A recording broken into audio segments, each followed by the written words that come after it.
చర్చలని 9:15 చర్చలు అని చెప్పి ఒక మంత్రి వస్తాడు, ఒక ఎమ్మెల్సీ వస్తాడు, నాయకులు వస్తాడు, ఇవాటికి 7 రోజులకి నిరాహార దీక్ష చేస్తుండు. ఆ శరీరం అంతా క్షీణించిపోతుంది. అయినా కానీ ఈరోజు ప్రభుత్వం నిమ్మకు నీరెత్తనట్టుగా ఈరోజు వ్యవహరిస్తూ ఉంది. ఒక అనుమానం వస్తుంది. క్వశ్చన్ పేపర్ ఆల్రెడీ అమ్ముకున్నారేమో డౌట్ వస్తుంది. ఇదో టీఎస్సీ వాళ్ళు ఇలా పార్టిసిపేట్ చేస్తున్నారు, టీఎస్ వాళ్ళు గట్టిగా ఉన్నారని చెప్పేసి ఆధారపాటుగా డేట్ అనౌన్స్ చేశారు. 1:100 అనౌన్స్ చేస్తే ఏం రోగమే మీకు? ఏం రోగం చెప్పు? ప్రభుత్వం బీఆర్ఎస్ ప్రభుత్వం ఇటువంటి లంగ పనులు చేస్తుందని చెప్పి ఇంటికాడ బండ పెడితే అంతకంటే లుచ్చగానే తయారైంది ఈరోజు. అరే ఒక మంత్రి వచ్చి చర్చ జరపడానికి ఏమవుతుంది?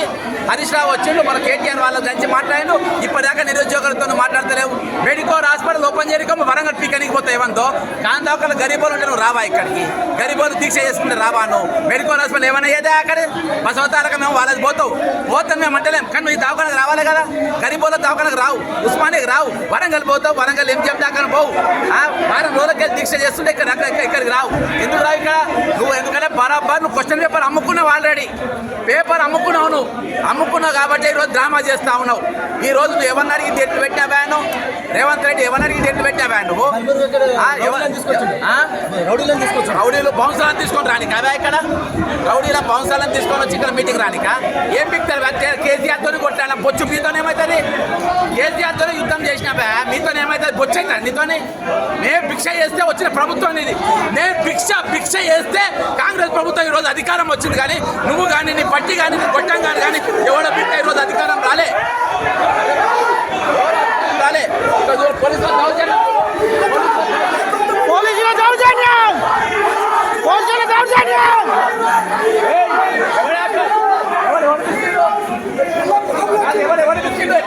లోపలికి కాదు బౌన్సర్ ఎందుకు వచ్చింది? కానీ బౌన్సర్లు ఎందుకు వచ్చిండ్రు? బౌన్సర్లు ఎందుకు వచ్చిండ్రు? బౌన్సర్లు ఎందుకు వచ్చిండ్రు? బౌన్సర్లు ఎందుకు వచ్చింది? కానీ బౌన్సర్లు ఎందుకు వచ్చిండ్రు? బౌన్సర్లు ఎందుకు వచ్చింది? కానీ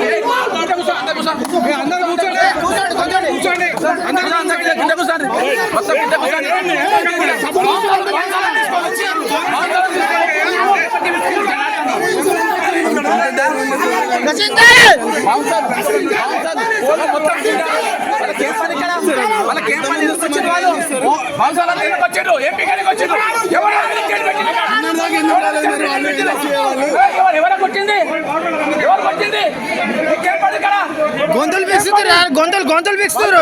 రేవంత్ రెడ్డి గారికి చెప్పు, మేము పీకి వేస్తే రేవంత్ రెడ్డి గారు సీఎం అయిండు. మా పుణ్యం చెప్పడానికి సరే గారికి ఎట్లా ముఖ్యమంత్రి చెప్పడానికి